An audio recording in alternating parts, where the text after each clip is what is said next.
Hey everybody! So today I'm going to be showing off my summoners on. That's right, you've heard of Necro, Summon Necro, you've heard of Summon Druid. Well, now get ready for Summon Amazon. So before I get into the build, the skill tree, I actually want to start with the items, and that's because really the entire build, similar to my Ice Barbarian, is really centered around a single item, or really one core item that makes the entire build work. And this is the Rune Word piece. So in Path of Diablo, the Rune Word piece has been reworked, so that way you can get two additional Valkyrie. You can get one additional Valkyrie when you have this Rune Word. This is awesome, and it's basically what enables the entire build. Because without it, you only have one Valkyrie, and because of the cast delay on summoning Valkyries, you really can't defeat a lot of the content without having two Valkyries. So the key rune word here is Peace, which gives two Valkyries, and obviously Max Valkyrie, which is a passive and magic skill. So the rest of the gear is centered towards essentially maxing out Valkyrie as much as possible. So on our main weapons, we have Spirit, just for the +2 to skills, as well as Titan's Revenge. This gives 2 to Amazon skills, as well as Javelin skills, which synergize with Valkyrie. For our helm, we have a +2 Amazon skills diadem. This I just got from Charcy. Thanks, Charcy.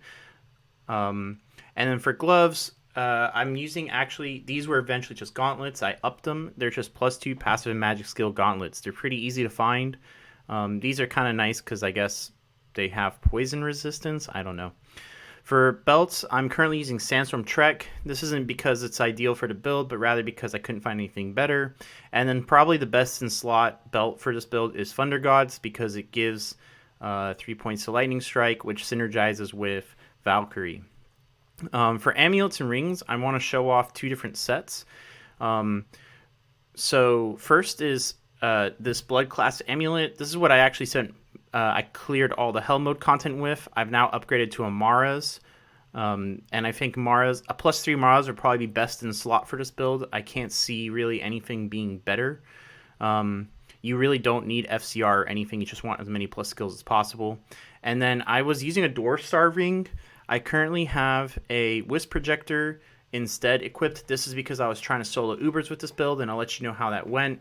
It went decently well, but I'll talk a little bit more about it in a second. And then I found a Bulkaphos, but for the majority of this build, so this gear looks a little expensive, especially the rings and amulet. However, I want to make it clear that for the Hell Mode content, I did not have any of these three items, nor did I have Titan's Revenge or Spirit. I was actually just using a Lycander's Pike, and all three of these, well, so I had this, but these two were just resistance rings. So this build is actually very, very cheap to get going, because all you really care about is plus skills, and really every other stat except for HP and resistances doesn't really matter too much. However, if you do want to try to solo Ubers, you do want to go for the higher end nice stuff. For charms, we have passive and magic skills charms. So these, I would say that these are essentially worthless. No one buys passive magic skill charms, and yet for some reason on the trade site, I see a lot of people trying to list them for something valuable, like an Ist rune or a Vex rune or something like that. That's just completely like crazy. I wouldn't be surprised if I'm the only summoner Zon. I'm the only person who wants these charms on the entire, or at least like of the entire like level 80 plus portion of the ladder for Amazons. Like I can't imagine why anyone would buy these. The only one of these charms that I would say are worth anything is the ones that give life. However, I see some people charging on the site like a Vex rune for these. I personally would not price these at that. I've been able to be just patient and just wait till people will finally realize that their charms are not worth anything. So, for example, this plus 40 life Vita Grand Charm I bought for 3 OOCs because no one wants a passive magic skill charm. So that's a nice thing about this build, and I'm going to listen to pros later, is that it's actually very cheap to clear all the Hell Mode content with this. The only challenges you'll run into are essentially like gloams, but some other challenges that other builds might suffer against. So for example, Bozon's struggle with Duriel, this build just kind of laughs at because you just keep spamming Valks and Duriel just sits there and takes it. I do have an Annihilus that's not normally on this build. It's actually I moved it over to this build just because I wanted a 10% experience gain because I wanted to level up faster with this build. But it's normally on my Boson. And then finally on my offhand, I have Call to Arms and Lilith's Wall. Once again, these aren't necessary, but just having that plus extra life and stuff is just nice to have. All right, so next going on to the tree, we obviously max Valkyrie first. This is because it's the most important skill. It's the entire focus of skill. And Valkyries can actually get pretty strong. Like you see here, the lightning damage 1 through 10,000, well, almost 10,000. It's about 10,000 after I buff. And they already have a damage that's 1,000, so they're doing about 1,000 damage per hit. 10,000 damage per hit, of course. There's a lot of damage wiggle because of lightning and whatever. And they have like 4,000 life, which is pretty solid. It's not nearly as much life as a Grizzly, unfortunately. But it is what it is, and they have, decent everything else. The next thing we do is we dip into the javelin and spear skills. This is to max out jab, power strike, and lightning strike, all of which increase the Valkyrie's damage. Jab here doesn't really make a big difference. Like you can see that my regular damage is already not that great compared to my lightning damage, even with a maxed out jab. But there's not really anywhere else to put your skill points to buff your Valkyrie, because the remaining of it, you just kind of scatter across the passive tree, but none of it's really necessary. As you see, like Lethal Strike is essentially maxed out. It's not going to do any more damage at all. For your Mercenary, the only really key item here is Infinity. So I actually cleared all the Hell Mode content without Infinity. I actually got my Infinity literally yesterday before making this video, and I can't tell you how much of a big difference it makes. So before I had the Infinity, I would say that clearing cows took about 15 minutes, which is pretty slow, in my opinion. Once I grabbed the Infinity, I was able to clear cows in 6 minutes, which is it's more than twice as fast. So Infinity's big here, and then I just have a Shaft Stop and a Steel Shade. That's just because I was trying to solo Ubers. Usually this gear is on my Boson instead, because she does all the heavy lifting of my characters. So that's everything for the build of this character. I'm now just going to talk about the pros and cons while some gameplay footage plays in the background. So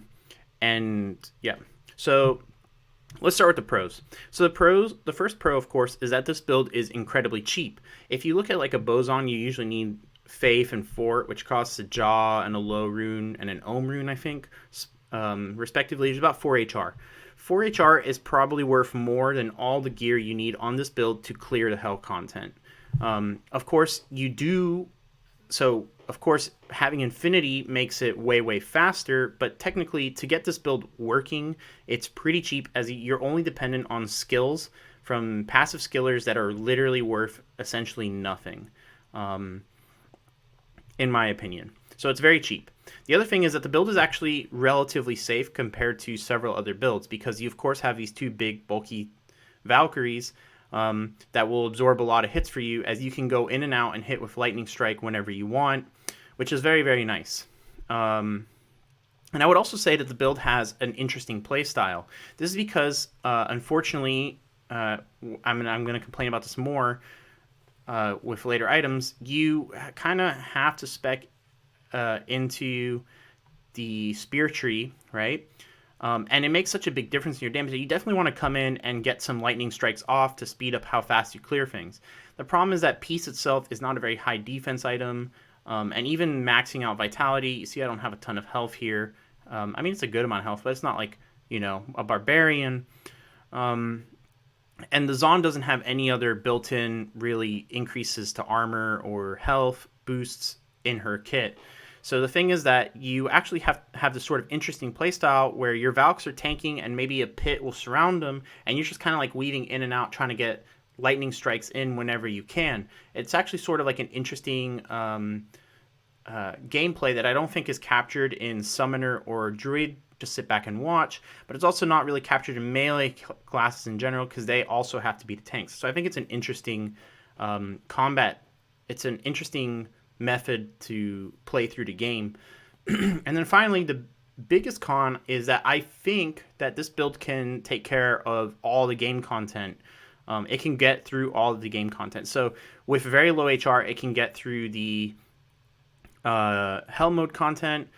With the gear that I showed you earlier, I was able to get through so I was able to get through Iswell and Duriel of Ubers, but I struggled on Lilith, which I'll talk about in a little bit. Yeah. So I think that hypothetically, with more gear, this build can get through all of the content in the game. It's just once you get to the Uber's point, the cost of that is going to ramp up very heavily of what you need to do that, which leads me into the cons of this build. So first off, the cons of this build, yes, this build can solo hell content. The negative is that without heavy investment, it solos it very slowly.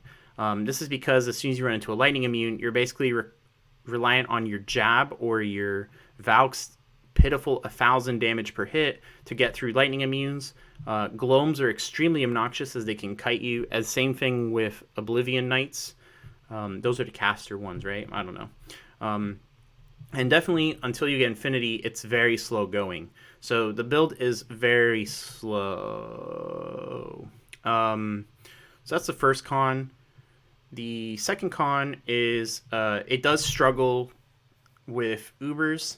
So Iswell and Duriel were actually pretty trivial to take out. Basically, I just struck at them, and I could just spam Valkyries over and over again, and they couldn't do anything, actually. Those guys are super easy. When I got to Lilith, that's actually where things got very hard. So I spent about 15 minutes on Iswell, just slowly killing him with time. Spent about 15 minutes of Duriel, slowly killing him over time. When I got to Lilith, what essentially happened was that she could kill my Valkyries way faster than I could summon them. So I had to go in there myself and tank for the Valkyries. The problem is that I was using just these regular health potions. I didn't have rejuvenation potions, so I couldn't stay in there indefinitely. And the entire process was taking way too long. Like I spent 45 minutes whacking at Lilith, and she still wasn't even halfway dead before I gave up. I messaged my brother, who has a paladin, a Zealer paladin, and I was like, hey, dude, I need some extra damage over here. Can you just come here and kill her? So I think it's possible to beat Lilith as well with this build, but it's so slow going. You need full rejuves, and you need to just be okay with tanking and standing there whacking at her for 45 minutes. I know some people might mention, well, did you have open wounds? I did. I swapped my passive and magic skills gloves for open wounds gloves, and it was still extremely slow going. The other con of this build is the state of rune words in general. Ideally, with this build, I wanted to have Infinity on my main character, right, and use the spear skills, right. And then I would have Faith on an Act 1 rogue. So that way these Valkyries would have a crazy nice attack speed as well as have the Infinity buff on them. The problem with this is that, unfortunately, Infinity is poleaxe only, and Spears have terrible, terrible rune word options. It's actually incredible how terrible they are. The only one that anyone uses is Breath of the Dying. Really. Okay, I know someone's going to point out that I'm wrong about that, but the point is, Spears don't have a lot of rune word options, and this means that Spears on the Zon skill tree are just not really worth using. Like, even like Canders, which gives +4 to skills, is completely outclassed by Titans and, Spirit Shield. It's actually kind of frustrating because Amazon Spears is just not very useful in general. So I think that gear-wise, this build is kind of like, eh. And then the other thing is that this build is not nearly as safe as other summoners, because if you look at the Druid Grizzly, like 8,000 to 10,000 HP is like not surprising at all for a summoner druid with GCs. But these Valks are only at 4,000. So both you and your Valks are way squishier than equivalent melee and summoner builds, unfortunately. Yeah, so that's basically the pros and cons of this build. So can you farm with this build? Yes, but slowly. Can you clear hell mode content? Yes, but slowly. Can you do Ubers? Yes, but it's probably extremely expensive, and also it's going to be very slow. I'm going to try to do Uber Tristram, and if I succeed, I'm going to probably post a video. showing the clear. But I wouldn't be surprised that video is like literally like a 2 hour long video of me just slowly killing Mephisto, like incredibly slowly. Yeah. So I always like to talk about these videos, end these videos talking about what I would change if I were like a game developer and I wanted it to be a valid build relative to the other builds of Diablo. I don't think I would change peace, except for maybe swap cold resist to all resistances. This is just because cold resist is not as important as the others. But really, the gear is most of the gear is not a problem. But what I find frustrating is how you can't use javelin and spear spells else with a rune word like Infinity. I wish that. So I guess what I would change is, if it was possible, would be to make javelin spear specifically, count as poleaxes for the sake of rune words, because no one's building spears ons anyway, and it's not like if they suddenly had Infinity on their main weapon, they would break the game. They would probably still be worse than Javazons anyway, but it would be a nice buff to them. The other thing is that if you're trying to say, well, I don't want them to be Spears-ons, I want them to be Summoners-ons, that's fine too. What I would do then is I would consider increasing the life on Valkyrie further, so they're just a little bit tankier. And yeah, and honestly, I would just make these guys a little tankier because they have the damage, and I think a Summoners on would work. If you put Beast as your main weapon instead, so what they have a Fanaticism aura, and they still have the Conviction aura, and they'll attack faster and they'll do a bunch of damage. The only issue is that now you aren't doing damage, so you're just kind of sitting there watching. So I think for that, the flat damage and the life of the Valkyrie needs to go up, so they're not dying as often, and they're doing a little bit more damage per hit. Yeah, so that's what I would really change about this build. Honestly, if I had to rate the build, I would give it a C-. This is because it can essentially do anything. It just does everything very mediocre. So, I don't know. Probably it's more efficient to level up a Boson for your farming and level up a shape-shifting druid for your uber killering.